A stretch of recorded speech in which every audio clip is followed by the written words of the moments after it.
Aleluia. Glória ao nome de Jesus para sempre. Queridos, eu vos saúdo com a graça e a doce paz do Senhor Jesus. Graças a Deus por esta noite privilegiada, na qual nós recebemos de Deus a oportunidade de estarmos em sua presença, para adorá-lo, para bendizê-lo, para engrandecê-lo, pelo que ele é, pelo que ele faz. É uma alegria vir a esta cidade, como frisou o pastor Edson de Oliveira, pastor presidente, a cidade onde ninguém anda descalço. Uma alegria conhecer esta amada e amável igreja. Quero saudar respeitosamente o pastor presidente deste campo, aqui em Franca, pastor Edson de Oliveira. Quero saudar o ministério da igreja aqui nesta noite, representado pelos seus obreiros, pelos seus ministros, fazendo menção pastor Adriano, como pastor desta igreja, pastor Edson Pimenta, coordenador desta conferência de missões, com toda a sua comissão, equipe organizadora deste evento, pastor Silvânio, eles que foram nos receber hoje em Ribeirão Preto. Estou agradecido a Deus por ouvir a irmã Fabiana e louvar a Deus, e enquanto ela cantava eu confirmava uma tese que é minha e que ninguém precisa concordar. A uns Deus deu, a outros Ele deu demais, ou a mais. Deus abençoe, minha irmã, em nome de Jesus. Mas estamos alegres, irmãos, sobretudo porque Deus está neste lugar. A Bíblia Sagrada diz que na presença do Senhor há fartura de alegria. Quem está alegre no Senhor esta noite, diga amém. Dá uma olhada no irmão que está do seu lado e diz para ele: dar glória a Deus aqui é de graça, tá? Não paga nada. Somos adoradores do Deus que é digno de toda honra para sempre. Paulo compôs um hino, e me parece que só há menção de um hino que Paulo tenha sido compositor, na Bíblia pelo menos. E a letra da música e o seu refrão diz assim: ó profundidade das riquezas, tanto da sabedoria quanto como da ciência de Deus. Quão insondáveis são os seus juízos, e quão inescrutáveis os seus caminhos. Pois quem conheceu a mente do Senhor? Ou quem foi o seu conselheiro?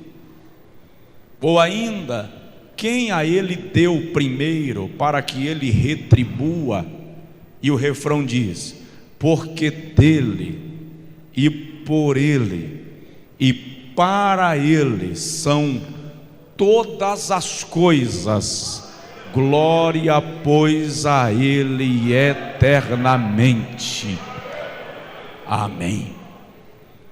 Mas em se tratando de uma conferência de missões, eu quero convidá-lo a abrir comigo a sua Bíblia no livro que recebe o nome de Atos dos Apóstolos. Não vamos ler o capítulo 1, nem o capítulo 16, já foram lidos, nem por isso vamos nos furtar da necessidade de refletir neles. Abramos, portanto, no capítulo de número 10 de Atos dos Apóstolos.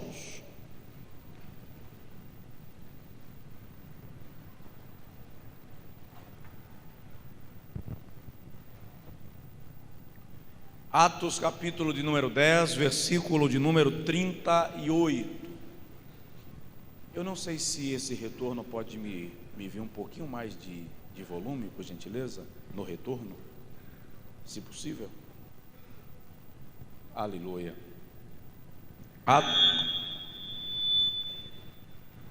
Atos, capítulo de número 10, obrigado, versículo de número 38, perdão. Diz assim: acerca de Jesus de Nazaré, como Deus o ungiu, com o Espírito Santo e com poder, o qual andou por toda a parte, fazendo o bem e libertando a todos os oprimidos do diabo, porque Deus era com ele. Acerca de Jesus de Nazaré, como Deus ungiu com o Espírito Santo e com poder, o qual andou por toda a parte, fazendo o bem e libertando a todos os oprimidos do diabo, porque Deus era com ele. Você pode dizer amém? Amém. Diga comigo: Senhor Jesus, eu quero que a tua palavra seja profecia para a minha vida. Fala comigo. Amém. Meus queridos, eu gostaria de falar nesta noite, é uma conferência missionária.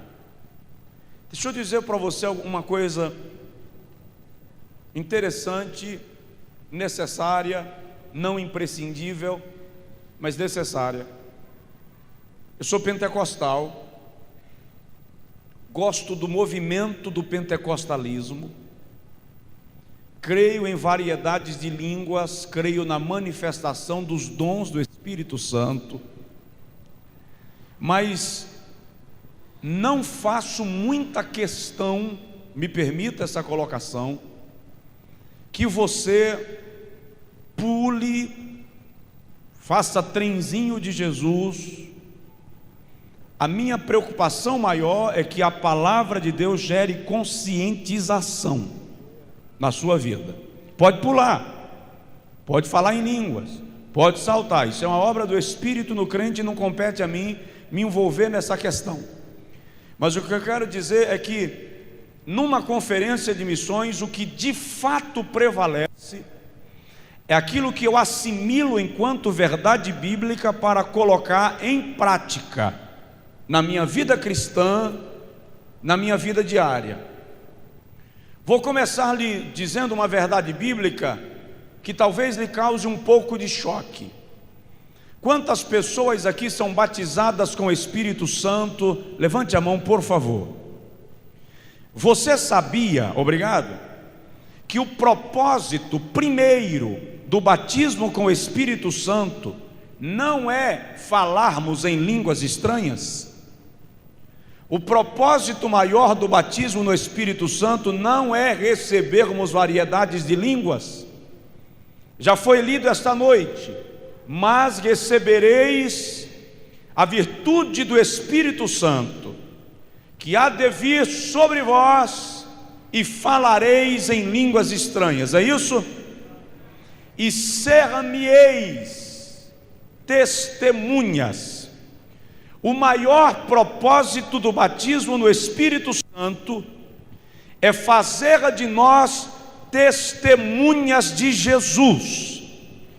Propósito maior do enchimento de Deus é nos fazer evangelistas, missionários, ganhadores de almas. Por quê?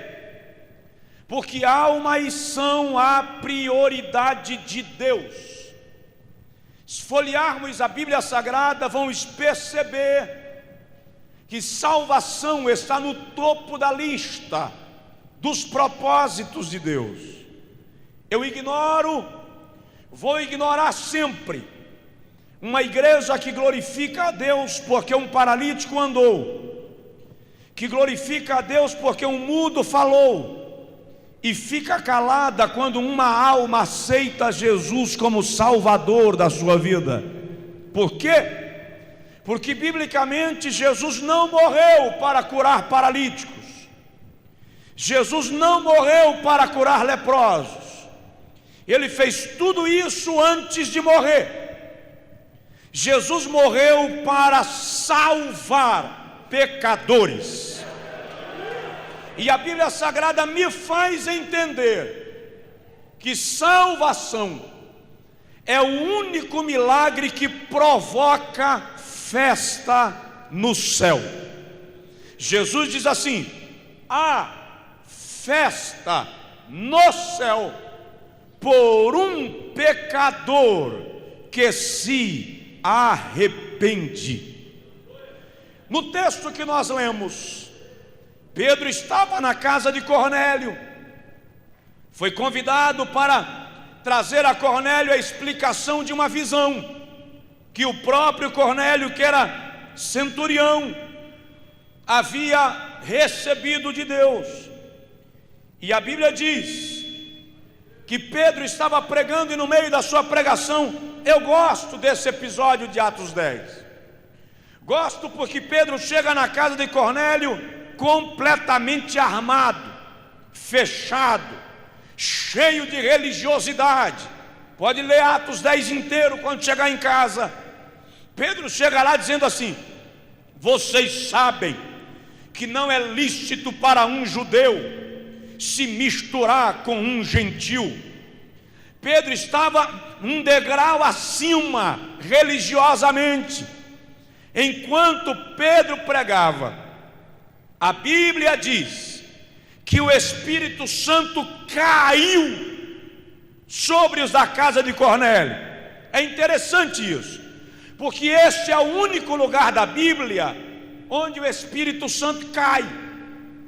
Em toda a Bíblia o Espírito Santo desce, o Espírito Santo enche, o Espírito Santo se apodera. Em Atos 10 o Espírito Santo caiu na casa de Cornélio. Por quê? Porque a pregação de Pedro, em vez de abrir a porta para a salvação, estava criando uma barreira religiosa. Aí o Espírito Santo vem para romper, vem para derribar, vem para impactar, vem como avalanche, vem como impacto, derruba a barreira que Pedro estava construindo e enche-os da casa de Cornélio com o poder de Deus. E a Bíblia diz que eles falavam em línguas e profetizavam. Agora note, a referência de Pedro é a Jesus de Nazaré. Como ele, ungido por Deus, com o Espírito Santo e com poder, andou por toda a parte, fazendo o bem e libertando a todos os oprimidos do diabo, porque Deus era com ele. Note a expressão: andava por toda a parte, libertando a todos os oprimidos do diabo. Dá-se a entender que onde Jesus passou, pessoas foram abençoadas pela sua passagem ou pela sua chegada. Ninguém foi excluído do seu plano ministerial. Jesus não priorizou uma determinada classe de pessoas. Todos os oprimidos do diabo foram libertos. Por quê? Porque Deus estava onde? Com ele. Gosto da expressão. No texto original, Pedro não diz Deus estava com ele. No texto original, Pedro diz Deus estava nele. Quando Nicodemos vai conversar com Jesus em João 3, ele diz assim: nós sabemos que ninguém faz os sinais que tu fazes se Deus não estiver, língua portuguesa, com ele. No original, se Deus não estiver nele. Por quê? Estas duas expressões defendem com toda a profundidade a natureza divina de Jesus. Deus estava nele, a divindade estava nele. Ele era o próprio Deus libertando os homens da opressão do diabo. Aleluia! Agora, observe uma coisa. Se Jesus é a referência de Pedro, se Jesus é o exemplo que Pedro utiliza, vamos falar sobre evangelismo segundo Jesus. O que é que ele nos ensina acerca de missões? O que temos de aprender com ele? Porque a igreja primitiva conseguiu avançar tanto sem ter nada do que nós temos, porque o incrível é isso. Deixa eu fazer uma referência que ela deve nos causar vergonha. A igreja primitiva não tinha templo para congregar, não tinha programa de rádio nem televisão, não transmitia culto pela internet, os pregadores da igreja primitiva não viajavam de avião, os obreiros da igreja primitiva, maioria não eram doutorados, haviam doutores, mas não era a maioria, eles eram leigos, não andavam de carro, não tinham orquestra. Entretanto, a Bíblia diz em Atos dos Apóstolos capítulo 2, versículo 42, que todos os dias, versículo 47, acrescentava o Senhor à igreja os que iam sendo salvos. Em Atos 2, 41, a Bíblia diz que quase 3.000 almas se renderam a Jesus numa pregação. Em Atos 4:4 a Bíblia diz que o número dos conversos já era de quase 5.000. Em Atos 8:3 a Bíblia diz que grande era a multidão dos que criam. Em Romanos 15:22 Paulo diz assim: já não há um lugar sequer onde este evangelho não tenha sido pregado. A história diz que em 50 anos havia 500 mil de cristãos na Judéia, e em 60 anos o mundo inteiro já havia ouvido falar acerca de Jesus. Eles não tinham rádio, não tinham televisão, não transmitiam culto na internet, não pregavam com microfone, e evangelizaram o mundo em 60 anos. Vamos falar de nós? Nós temos programas de rádio e televisão 24 horas, transmitimos culto pela internet, nossos pregadores viajam de avião, eu inclusive, nossas igrejas têm orquestras, nós temos a maior infraestrutura de uma igreja em todos os tempos. 3 bilhões de pessoas, metade do mundo, nunca ouviu falar de Jesus uma vez sequer. Metade da população mundial nunca ouviu falar de Jesus. Como eles conseguiram? Por que nós não conseguimos?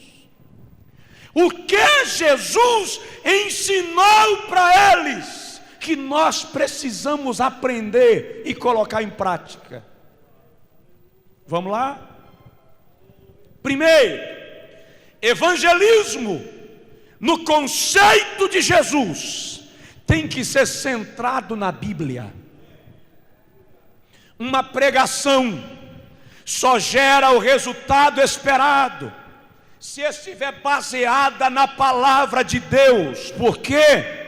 Porque conceitos humanos e filosofias são rasas e não satisfazem a alma, mas a palavra é pão que alimenta, é água que sacia, é martelo que esmaga, é bússola que guia, é mel que faz adoçar a alma ao paladar. houve um pregador na terra que não precisaria usar a Bíblia para falar da salvação: Jesus. E ainda assim utilizou. Lá em Lucas capítulo 4, versículo 18 e 19, ele estava no templo, na sinagoga, e a tradição diz que no púlpito, na plataforma da sinagoga, só ficavam 3 cadeiras, uma para o sumo sacerdote no meio, a outra para o seu assistente do lado direito, e uma ficava vazia do lado esquerdo. O pregador não era agendado. O sumo sacerdote franqueava a palavra. Quando ele franqueou a palavra, Jesus levantou e veio. A mensagem não foi programada em casa. O sumo sacerdote escolheu o livro que ele quis escolher e entregou ao jovem que subiu na plataforma. E ele abriu no texto, que na nossa Bíblia é o capítulo 61, e começou a ler: o Espírito do Senhor Jeová está sobre mim, porque Ele me ungiu para pregar boas novas aos mansos, enviou-me a restaurar os contritos de coração, a proclamar libertação aos presos e a vista aos cegos. Terminando de ler, ele fechou o texto, devolveu ao sumo sacerdote, e a multidão olhava para ele, e ele diz: hoje se cumpre esta palavra. E Jesus começa a pregar, e à medida que ele prega, versículo 24, ele cita a Bíblia. Não haviam muitas viúvas em Israel, mas o Senhor, o Jeová, enviou Elias para a viúva de Serepta. Haviam muitos leprosos em Israel, mas o Senhor curou a Naamã. Ou seja, a pregação de Jesus era baseada na palavra de Deus.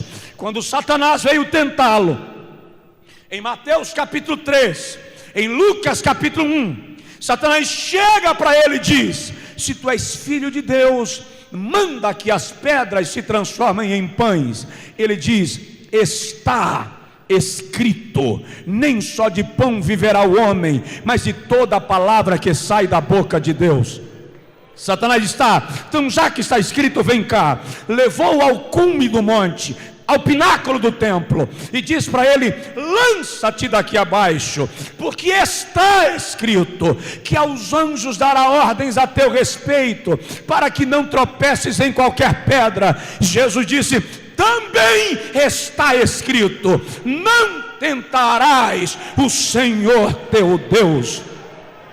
Aí Satanás leva-o ao cume do monte, mostra para ele os reinos do mundo e a glória deles, e diz assim: vamos fazer um negócio bom para nós dois. Tudo isso eu te darei se você me adorar só um pouquinho. O texto de Lucas diz diferente. Jesus não diz está escrito, ele diz: dito está, sai-te, Satanás, porque está escrito: ao Senhor teu Deus adorarás, e só a Ele servirás. Só existe uma pregação capaz de derrubar, de quebrar as algemas da opressão, e esta pregação é bíblica. Essa pregação tem que sair da palavra. Eu lembro agora, domingo da ressurreição, final do dia, apóstolos amargurados, discípulos desestimulados, romanos risonhos, judeus criticando aqueles que seguiram a Jesus.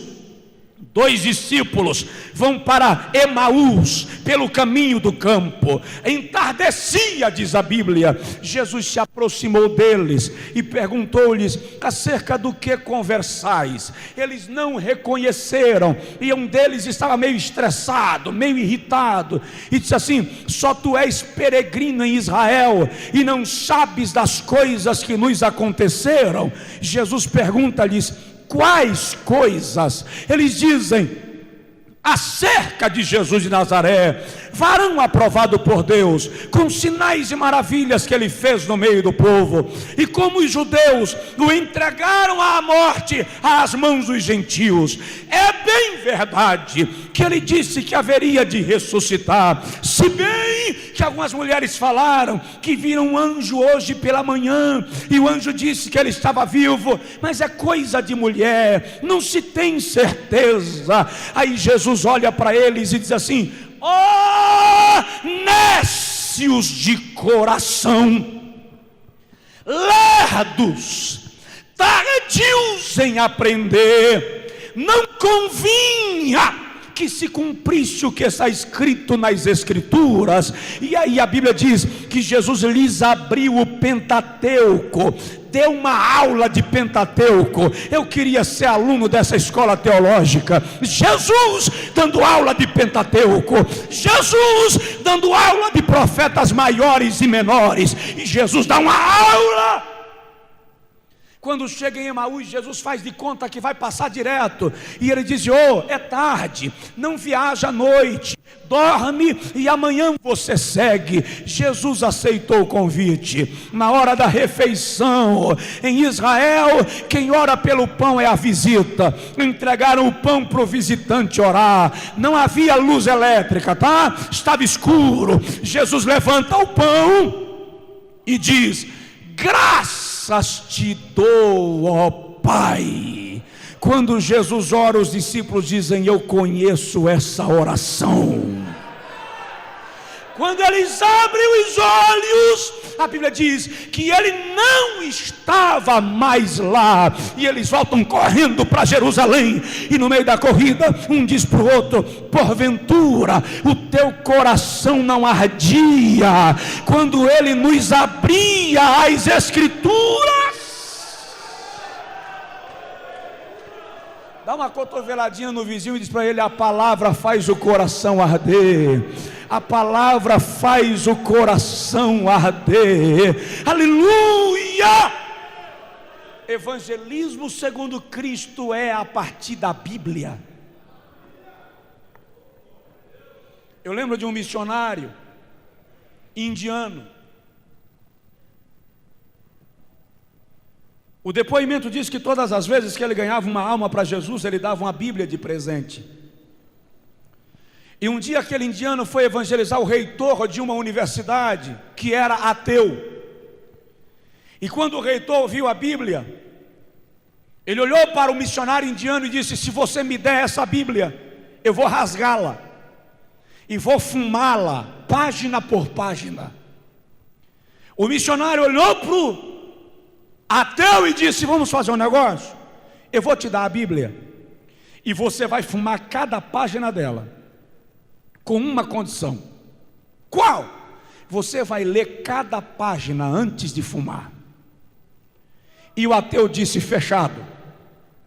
E o missionário disse: agora, por favor, como você vai morrer logo fumando tanto papel? Então começa do Evangelho de Mateus, que é para dar tempo você chegar no Apocalipse. Entregou a Bíblia e foi embora. 25 anos depois, a Sociedade Bíblica do Canadá fez uma conferência de incentivo à leitura da Bíblia e convidou aquele missionário indiano para ser um dos pregadores da conferência. Já velho, quando ele terminou a pregação, o diretor da Sociedade Bíblica do Canadá disse para ele: pastor, missionário, eu lhe conheço há 25 anos. O missionário olhou para o diretor da Sociedade Bíblica Canadense e disse: perdão, eu não lembro do irmão, mas por favor me relembre. E ele disse: há 25 anos atrás você me deu uma Bíblia, e eu te disse que se você me desse aquela Bíblia, eu iria rasgá-la e fumar cada página dela. E olha, pastor, eu fumei a sua Bíblia, eu fumei cada página do Evangelho de Mateus, mas eu li primeiro, como havia combinado com você. Eu li e fumei cada página do Evangelho de Marcos. Eu li e fumei cada página do Evangelho de Lucas. Eu li e fumei 3 páginas do Evangelho de João. Quando eu estava lendo a 3ª página para fumar, eu encontrei lá: porque Deus amou o mundo de tal maneira que deu o seu Filho unigênito, para que todo aquele que nele crer não pereça, mas tenha vida eterna. Eu não consegui fumar mais e entreguei a minha vida ao Senhor Jesus.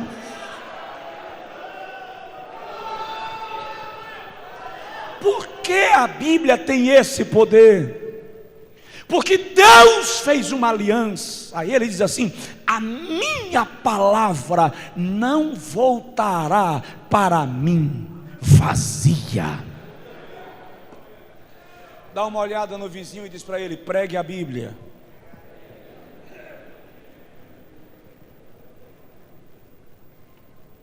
O pecador não quer saber qual é a marca do terno do pregador. Ele está pouco se lixando para o material do seu sapato ou para a marca do seu carro. O pecador precisa ouvir a palavra do Evangelho, e Jesus ensinou isso à igreja primitiva. Que almas?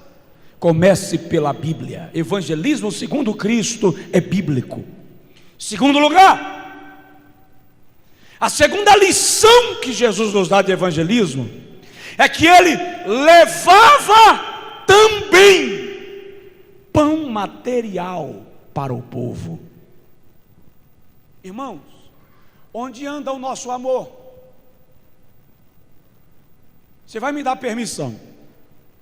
Eu não posso terminar a mensagem, esse esboço hoje à noite, não dá tempo. Se o Senhor me permitir, eu continuo amanhã, senão amanhã a gente prega outra mensagem. Mas me dá licença, eu só vou falar isso porque está na Bíblia. Você sabia que a maioria de nós prega um evangelho de muletas? Nós falamos de um amor que não praticamos. Nós falamos de um amor que não vivemos. Eu não sei quantos anos você tem de crente, mas dá uma raciocinada de 30 segundos. Quantas pessoas já ouviram uma pregação na epístola de Tiago? Espera aí. Tem 2 versículos que todo pregador fala. Um é capítulo 5, versículo 14. A oração de um justo pode muito em seus efeitos. Versículo 17. E o outro é: quem quiser sabedoria, peça a Deus. Fora esses 2 versículos, quem já ouviu uma pregação na epístola de Tiago? Levanta a mão, por favor.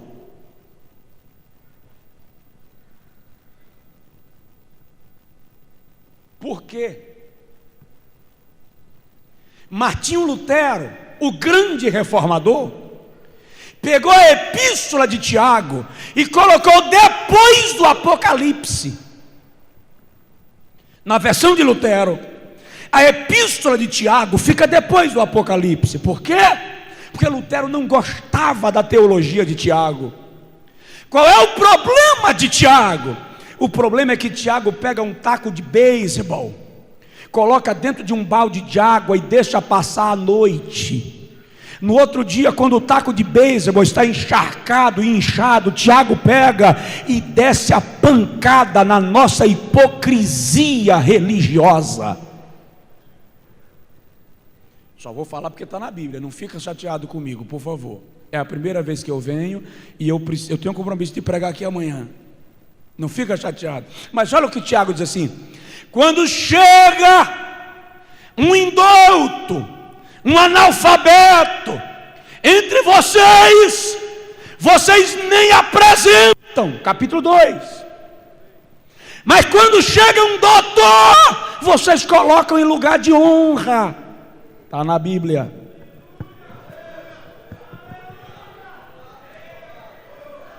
Aí Tiago diz assim: um necessitado vai na tua casa, conta a sua necessidade para você, a tua despensa está cheia, mas você, em vez de abençoá-lo, bate no ombro dele e diz: Deus te abençoe. Aí Tiago diz assim: hipócrita, é Tiago quem diz, tá? hipócrita, mostra-me a tua fé, e eu te mostrarei as minhas obras. Vamos mudar de assunto, né, irmão?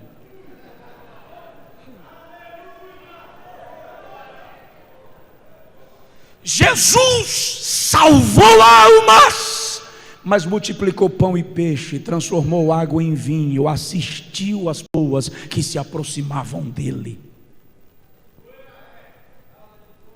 Uma igreja que se preza tem que ter uma ação social, precisa oferecer assistência aos necessitados. Isso é fazer missões,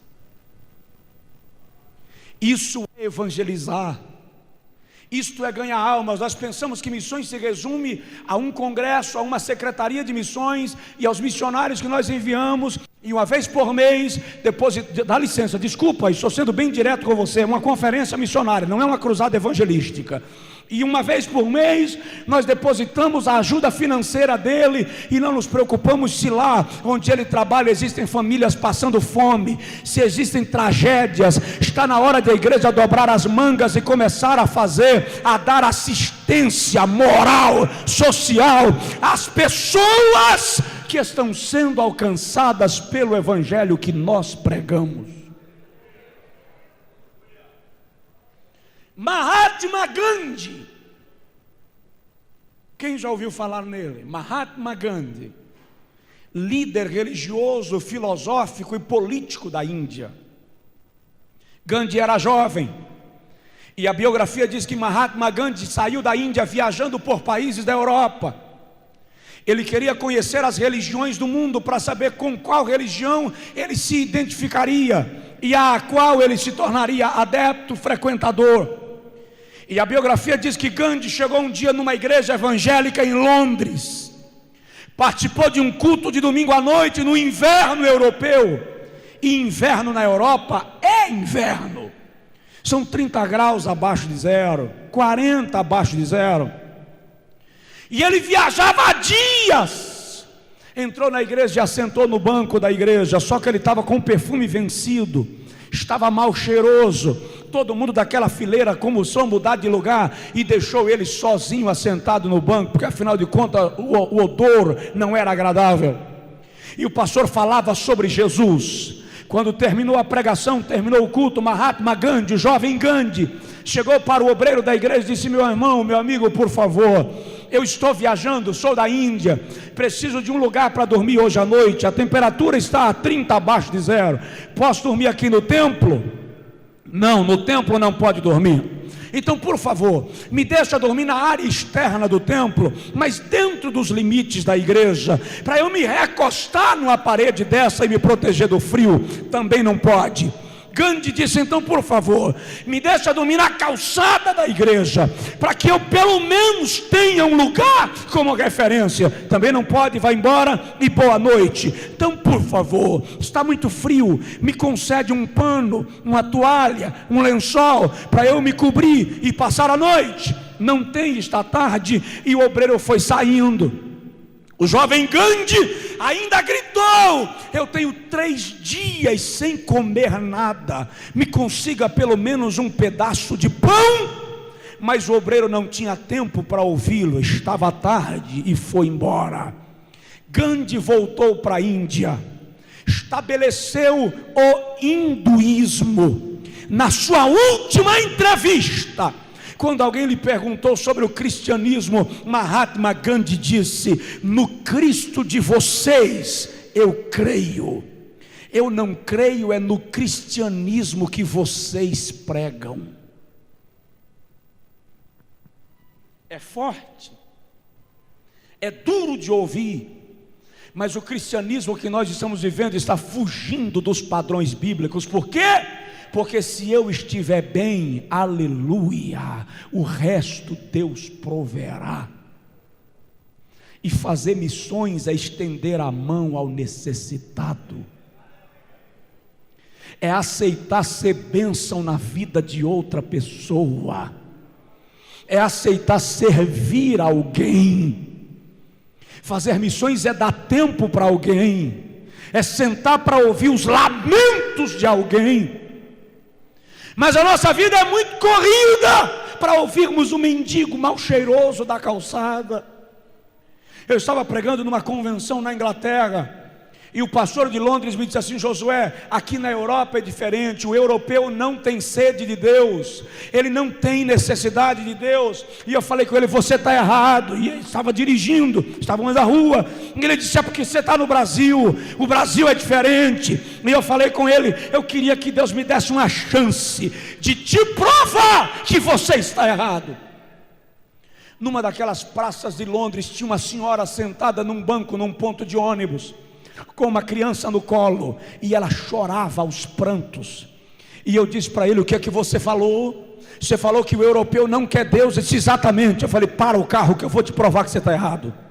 E ele parou o carro, disse: desce, vem comigo. E eu fui em direção à senhora. Ele disse: oh, você está doido? Aqui não é Brasil. Você não chega conversando com uma pessoa desconhecida da Europa. Se ela te chamar, é uma coisa. Se ela não te chamar, você pode ser indiciado, você pode ser multado. E eu falei: dá licença. E eu sentei do lado da senhora que chorava, e comecei a falar de Jesus com ela. E ela parou de chorar. E eu disse para ela: agora vem tu que fala inglês melhor que eu, porque o meu só serve para comer. E fala de Jesus para ela. Evangeliza a mulher. À noite ela estava na igreja, participou do culto, aceitou a Jesus como Salvador. Aleluia! Porque fazer missões é se interessar pela realidade da outra pessoa. Dá para dizer amém? Eu tenho que terminar. Primeiro, evangelismo segundo Jesus começa na Bíblia. Terceiro, evangelismo segundo Jesus é levar assistência às pessoas. Você já parou para perceber, e eu encerro, se for o caso amanhã a gente continua, já parou para perceber, Jesus andava a pé e tinha tempo para as pessoas. Você não encontra um caso de alguém que procurou Jesus, ele disse: já estou atrasado, não posso lhe atender mais. Irmão, os grandes líderes de hoje não têm tempo nem para os filhos. Jesus tinha tempo até para a criançada que queria bagunçar ao redor dele. Quando os discípulos vieram repreender, ele disse: deixai-a, porque delas é o reino dos céus. Ele não ignorou o leproso, não abriu mão da mulher flagrada em adultério. Ele sentou durante a noite com Nicodemos para conversar. Jesus não tinha a ambição de só pregar para multidões, ele pregava em secreto. E no dia que ele morreu, Nicodemos foi quem empreendeu o seu sepultamento. Ele tinha tempo para as pessoas. Por quê? Porque a sua compaixão alcançou todas as vidas. E isso é tão extraordinário que o Sermão da Montanha é lindo. O Sermão da Montanha eruditos fizeram uma seleção dos 100 mais célebres sermões da história, e o Sermão da Montanha ficou em primeiro lugar. Mas o que eu acho mais extraordinário é o último versículo. Quando ele terminou de pregar, as multidões iam para casa e conversavam. Ele prega diferente. Ele não fala como os escribas e os fariseus. Ele fala como quem tem autoridade. Por quê? Porque Jesus falava olhando no olho do indivíduo, fazendo cada um perceber que tinha a sua importância pessoal. Pregava para a multidão, mas valorizava a necessidade individual de cada ouvinte. Fica em pé, por favor. Você pode dizer amém? Dá para voltar amanhã?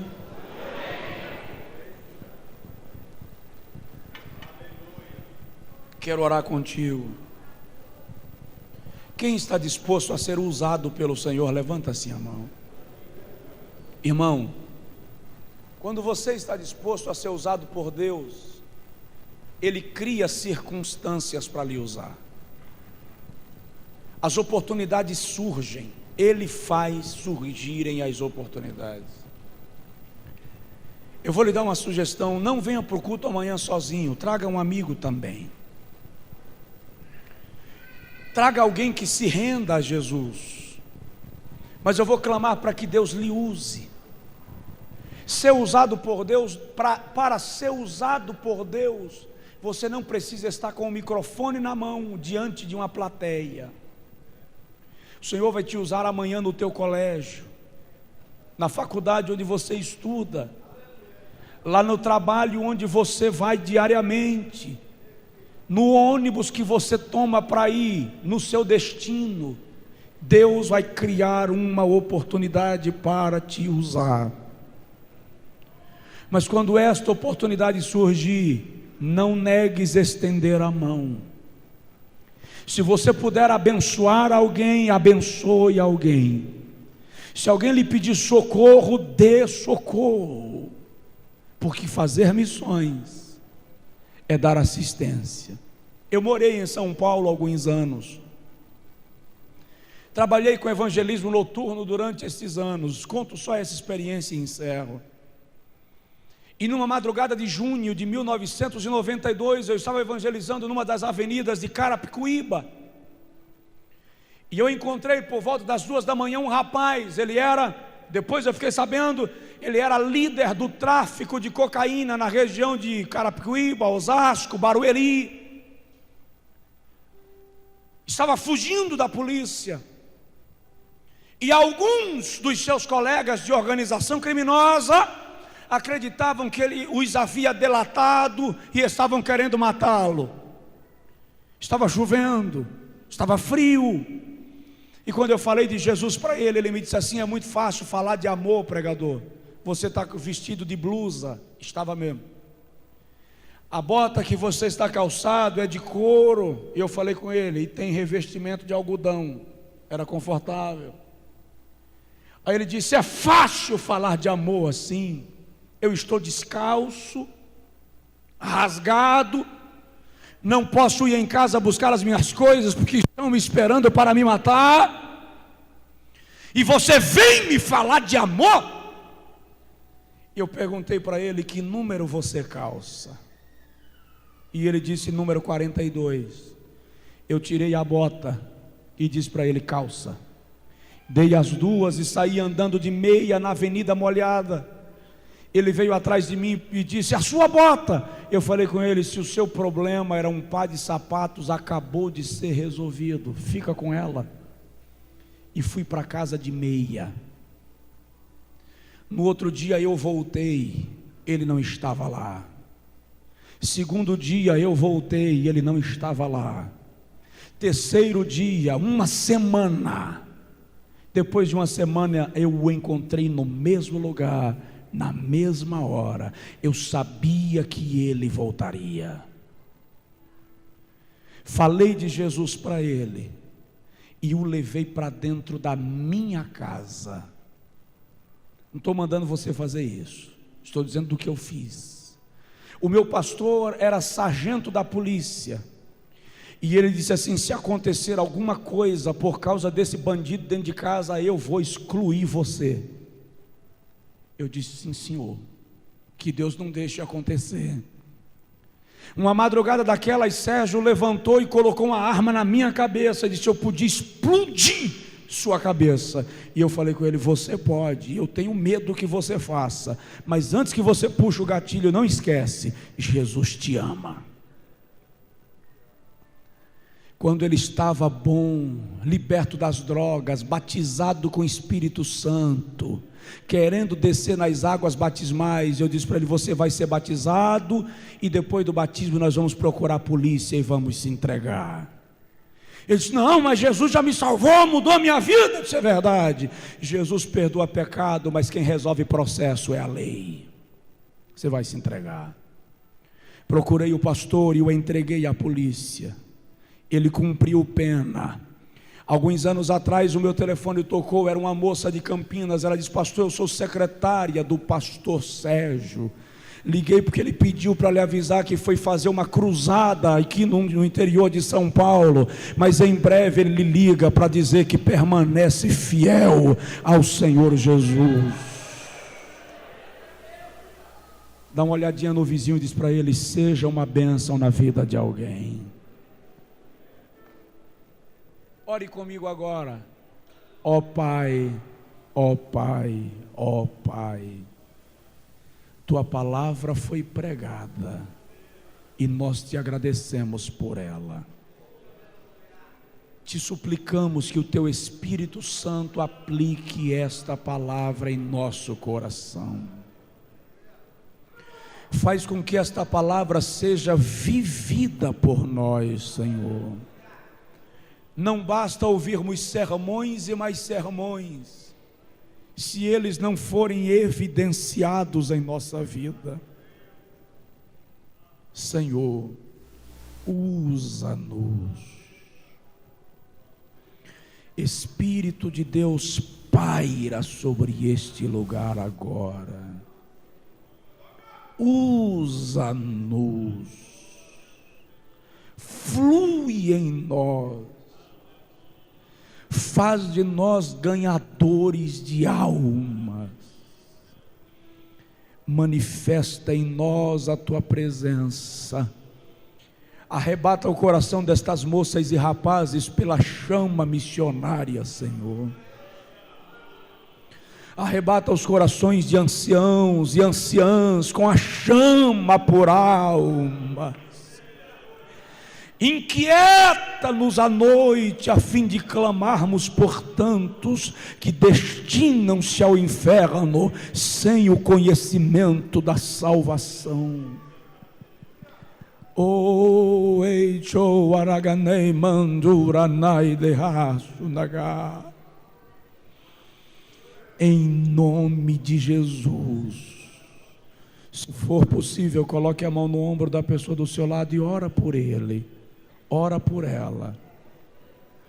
Intercede por esta pessoa agora. Enquanto você ora por essa pessoa, irmã Fabiane vai louvar. Mas clame agora para que a unção de Deus venha sobre ele, venha sobre ela. Diz aí: Senhor, me usa, me usa. A Bíblia diz que ainda velhos darão frutos e que crianças profetizarão. Dá-me, Senhor, e me conhece. Aleluia. Quebranta o meu coração. Transforma-me conforme a tua palavra e enche-me até que em mim se ache só a ti. Então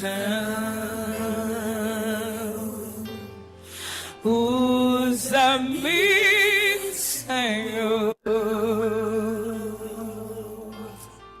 Usa-me como um farol que brilha à noite, como ponte sobre as águas, como um abrigo no deserto, como flecha que acerta o alvo. Eu quero ser usado da maneira que te agrada, em qualquer hora e em qualquer lugar.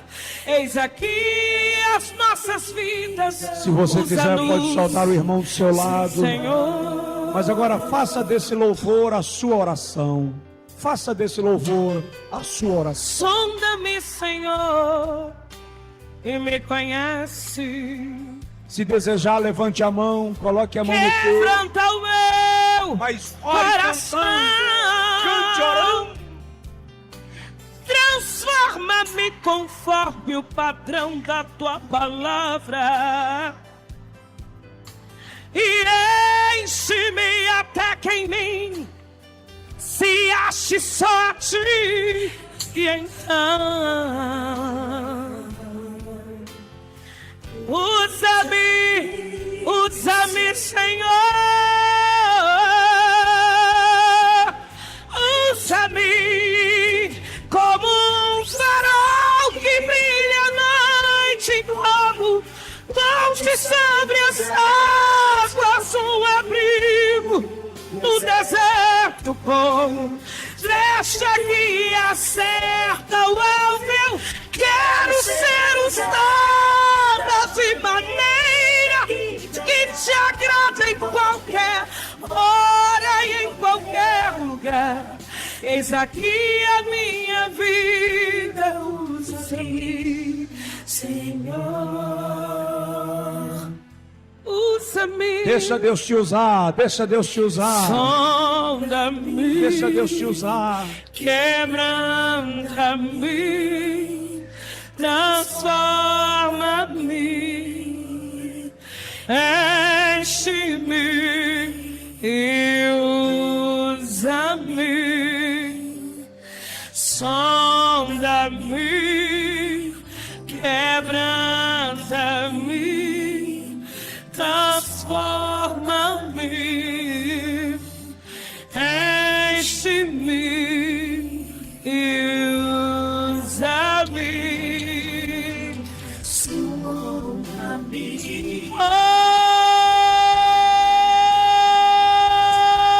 transforma, muda minha vida, enche, Senhor, enche, Senhor, enche, Senhor, sonda, Senhor, transforma-me, enche-me e usa-me. Oh, como um farol que brilha à noite, como lance sobre as águas, como um abrigo no deserto, como flecha que não erra o alvo. Quero ser usada da maneira que te agrada, em qualquer hora, em qualquer lugar. Eis aqui as nossas vidas, usa-nos, Senhor, usa, sonda, quebranta, transforma, enche e usa, Senhor, sonda, quebranta, transforma, enche e usa-nos, Senhor, e usa-me, Senhor.